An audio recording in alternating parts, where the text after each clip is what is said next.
అటువంటి మనుషుల గురించి నువ్వు మంచితనంతో ఆలోచించాల్సిన అవసరం ఏమీ లేదు. ఇప్పుడే వెళ్ళి అందరూ వెలుగబెడుతున్న పనుల గురించి మన పొగరబోతూ అత్త దగ్గర చెప్తాను. తల మీద తాండవం చేస్తున్న అహంకారం అరికాల్లోకి దిగుతుంది. ఎగిరెగిరి పడుతున్న అత్తకి బుద్ధొస్తుంది. అక్క వద్దక్క, అసలు ప్రతి విషయంలోనూ ఎందుకు ఇలా అడ్డుపడిపోతుంటావు? అసలే వాళ్ళంతా ఇబ్బందుల్లో ఉన్నారు. నువ్వెళ్ళి చెప్తే గాయం మీద మరో గాయం చేసినట్టవుతుంది. ఏ వాళ్ళు చేయడం లేదా గాయం మీద గాయం? వాళ్ళు పోయడం లేదా గాయం మీద కారం? మనతో ఎవరు ఎలా ప్రవర్తిస్తే మనం కూడా వాళ్లతో అలాగే ప్రవర్తించాలి. తప్పులేదు. తప్పని ఏ పురాణము చెప్పలేదు, ఏ వేదము చెప్పలేదు. అందరూ మనవాళ్లే కదక్కా. అవును, అందరూ మనవాళ్లే. కానీ అందరూ మనలాంటి మనస్తత్వం కలవాళ్లు కాదు కదా. వాళ్ళింకా మారరు. మార్చాలని నువ్వు ప్రయత్నం మాత్రం చెయ్యొద్దు. అక్క, నేను గెలవడంలో ఓడిపోవచ్చు, కానీ ప్రయత్నించడంలో గెలుస్తూనే ఉన్నాను. ప్రయత్నిస్తూ ప్రయత్నిస్తూ నా వాళ్ళని మార్చుకుంటాను. సమస్యలన్నింటికీ పరిష్కారం తొందరలోనే దొరుకుతుందక్క. సంతోషపెట్టే నిజాలను బయటికి చెప్పుకోవచ్చు, కానీ బాధ పెట్టే నిజాలను బయటికి చెప్పకూడదు. నా మాటని కాదనకక్క. వాళ్ల గురించి జీవితాంతం త్యాగాలు చేసుకుంటూ పోతూ ఉండు. అత్తకి బుద్ధి రాదు, భర్తకి మనసు రాదు. బావ నా వాడవుతాడు, నన్ను దగ్గరికి తీసుకుంటాడు. చూస్తూ ఉండు.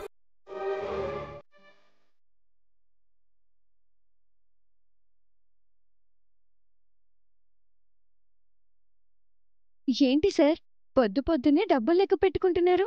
నేను సంపాదించిన డబ్బమ్మా, మొదటి నెల జీతం అనుకో. వాటితో ఏం చేద్దామనుకుంటున్నారు? అమ్మకిచ్చేస్తాను. తిరిగి అమ్మ దగ్గర నుంచి నా ఖర్చులు కొంత తీసుకుంటాను. అంతేనా? ఏ నీకేమైనా కావాలా? నాకేం వద్దులేండి. మరెందుకు అలా అడిగావు? జీతం రాగానే మగాడు తల్లితో పాటు మరొకరి గురించి ఆలోచిస్తాడు. అదెవరో చెప్పుకోండి చూద్దాం. ఇంకెవరుంటారు? ఎవ్వరూ ఉండరు. అయ్యో రామా, ఆలోచించకుండా అలా పుస్సుకుమని అనేస్తారేంటి? బాగా ఆలోచించండి. ఇంకొక క్లూ కూడా ఇస్తాను.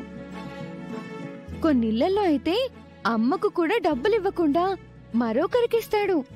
అమ్మకేమైనా తీసుకునొస్తే అమ్మతో సమానంగా మరో మనిషికి కూడా తీసుకొస్తాడు.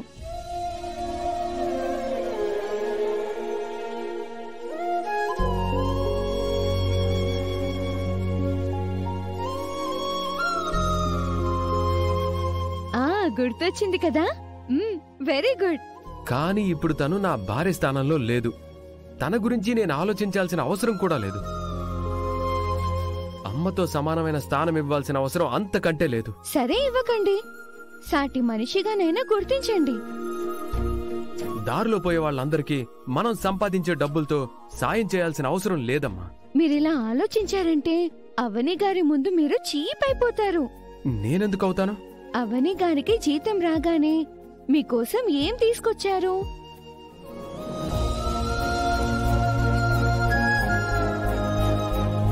చెప్పండి. అంటే డ్రెస్ తెచ్చిచ్చింది.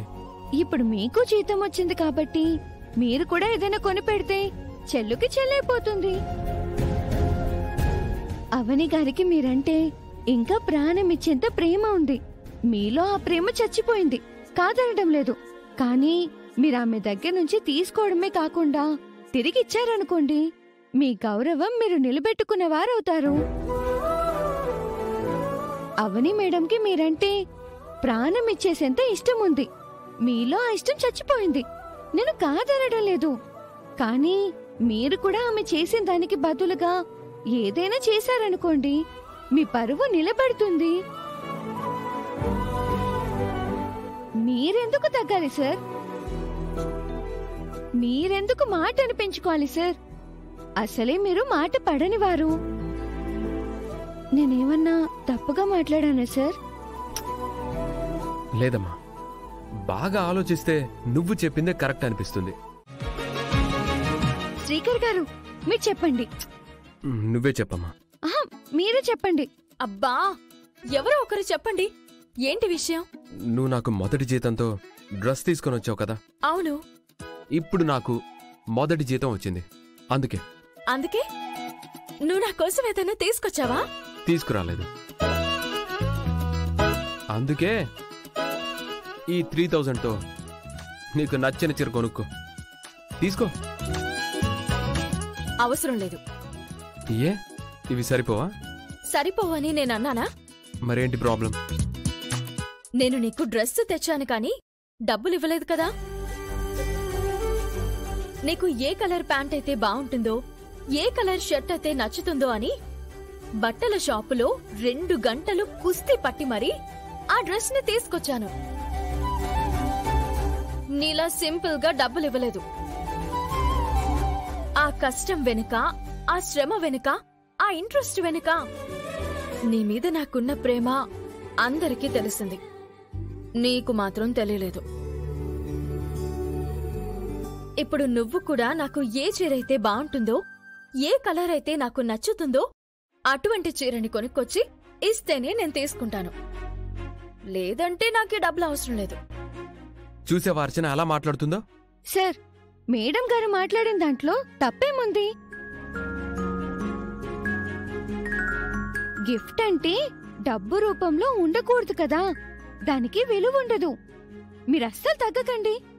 మీ గౌరవం మీరు నిలబెట్టుకోండి.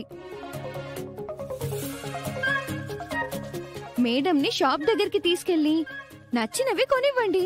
చాలా బాగుంటుంది. అప్పుడు మీ పరువు పెరిగిపోతుంది. అంతే అంటావా? అంతే సార్. సరే, షాప్కి వెళ్దాం పద. ఆహాహా, ఇప్పుడు నచ్చావు. పద పద పద. పద.